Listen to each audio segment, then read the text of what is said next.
Olá, meus amigos, muito bom dia. Estamos juntos mais uma vez. Lembrando a você que ainda não se inscreveu em nosso canal, vá lá no YouTube, canal Antônio Lima Braga Júnior, faça a sua inscrição.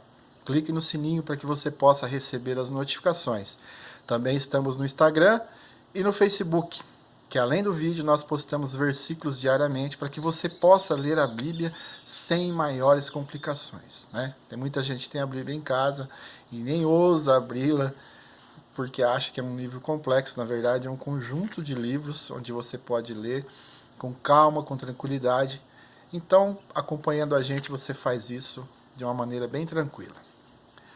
Quando nós estamos falando sobre a igreja primitiva, temos em mente milagres, a generosidade, a solidariedade e a grande comunhão entre os membros, não é mesmo?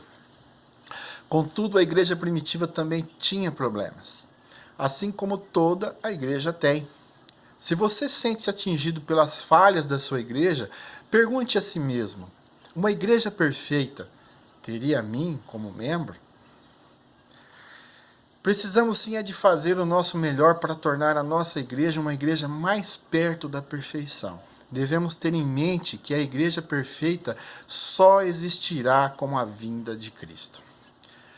Já no início, a igreja sofreu 3 grandes tentativas de impedimento do seu avanço. No 4º capítulo de Atos, que nós já vimos, a primeira tentativa foi a perseguição. No 5º capítulo, que nós vimos na semana passada, a segunda tentativa foi a corrupção. E hoje nós estamos no 6º capítulo do livro de Atos e veremos a terceira tentativa, que é a distração. Satanás não conseguiu derrotar a igreja de fora para dentro, por meio da perseguição, nem de dentro para fora, por meio da corrupção. Então ele tenta agora desviar o foco de sua liderança para os serviços sociais. Na igreja primitiva havia os judeus de origem hebraica, que falavam o seu idioma, né? E os judeus helenistas, que falavam grego. Os judeus helenistas, membros da comunidade cristã, estavam murmurando porque as suas viúvas estavam sendo esquecidas na distribuição diária. Mas por qual motivo existia essa discriminação? Alguns dizem que o motivo era apenas a barreira da língua, mas não era só isso. Os judeus que viviam na Palestina olhavam com suspeita os seus compatriotas que viviam fora daquela terra. Muitos dos costumes que observavam os judeus palestinos não eram considerados importantes pelos judeus helenistas. Os judeus que viviam fora da terra se associavam livremente com os gentios. Os seus irmãos da Palestina tinham um profundo ressentimento contra eles porque achavam que os seus princípios religiosos tinham sido sincretizados com outros povos. Por ocasião da junção desses 2 grupos dentro da igreja, a discriminação ocorreu. Como eu disse acima, igreja nenhuma é perfeita. Mas nós podemos contornar problemas se tivermos um propósito maior, que é a propagação das boas novas de Jesus Cristo. O espírito de facção tem sido um câncer dentro das igrejas. Existem separações por raça, condições financeiras, posição social e outras mazelas. Isso jamais expressa as atitudes de Cristo. A motivação de um cristão em expressar suas atitudes deve estar alicerçadas no amor incondicional para com seu semelhante. O amor incondicional para com seu semelhante. Diante desse cenário, os apóstolos 12, pois Matias já estava entre eles, convocaram a multidão que já se fazia parte da igreja e assim disseram: não é razoável que nós deixemos a palavra de Deus e sirvamos a mesa. Escolhei, pois, irmãos, dentre vós 7 homens de boa reputação, cheios do Espírito Santo e de sabedoria, aos quais constituamos sobre este importante negócio. Mas nós perseveraremos em oração e no ministério da palavra. Versículos 2 e 4. É importante salientar que os apóstolos enfatizaram a oração e o ministério da palavra. eles deram as qualificações necessárias aos homens que atenderiam às necessidades daquelas viúvas. Tinham que ter boa reputação, ser cheio de espírito e de sabedoria.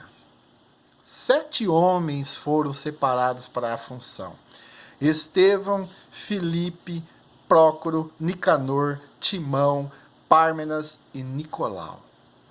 Os apóstolos impuseram as mãos sobre eles. Esse costume era um costume da antiga da comunidade judaica. Era um modo de separar uma pessoa para um serviço especial. Moisés, por exemplo, fez assim com Josué, está lá em Números 27 e 23. Após esse ato, houve um grande crescimento da igreja. A palavra de Deus se expandiu como ondulações numa lagoa, igual essa lagoa aqui atrás, ó, onde um único centro, cada onda toca a próxima, favorecendo a difusão mais ampla. As boas novas ainda hoje se espalham dessa forma. Não ache você que seu trabalho regional é pequeno. Tocar aqueles que estão ao seu redor faz com que o evangelho se propague e chegue a lugares distantes. Não pare de falar do amor de Cristo. Um dos homens separados se destacou grandemente. Chamava-se Estevão. Embora Estevão tivesse sido indicado para um ofício administrativo, não se passou muito tempo sem que ele despontasse a sua eficiência em outras esferas. Anunciava o Evangelho de Jesus Cristo com sinais extraordinários. Esse desempenho fez com que muitos líderes religiosos se levantassem em oposição a ele. Inclusive, pagaram para que falsas testemunhas apresentassem declarações de blasfêmias contra Estevão. Alegaram que ele falava a palavra de blasfêmias contra Moisés e contra Deus. Essa alegação causou muita agitação entre o povo, os escribas e anciãos, a ponto de fazer com que Estevão fosse levado perante o Sinédrio.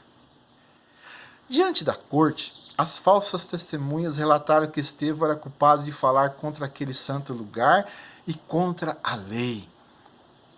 Ai, essa religião é complicada, né? A religiosidade até hoje é assim. Além do mais, acusaram de se dizer que Jesus iria destruir o templo e mudar os costumes de Moisés. Tem muita gente ainda que se apega aos costumes. Coisas que não estão escritas na Bíblia, que um cidadão colocou e é isso que vale. E as pessoas ainda estão brigando por costumes. Já na sala do tribunal, todos os que estavam sentados no conselho fixaram os olhos em Estevão e viram seu rosto como de um anjo.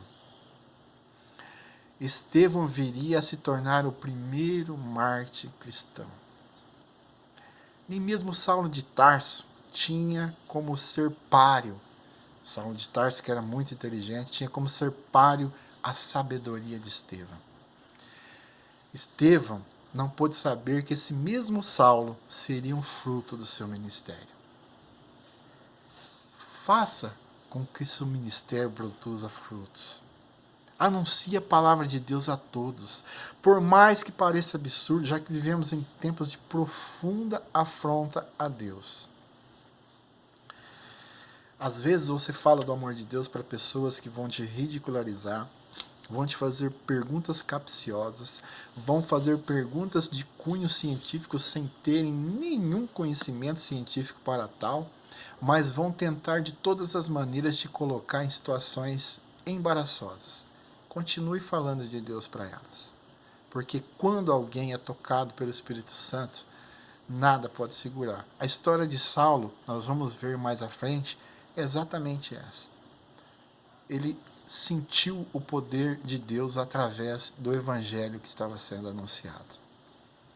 O importante é levar o amor sem discriminação, para que o evangelho do nosso Senhor Jesus Cristo seja pregado a toda criatura. Quando eu digo sem discriminação, é a todos mesmo. Tem gente que seleciona quem vai evangelizar. Fica mais fácil, né? Pense nisso. Um bom dia, que a paz do nosso Senhor Jesus Cristo esteja com todos.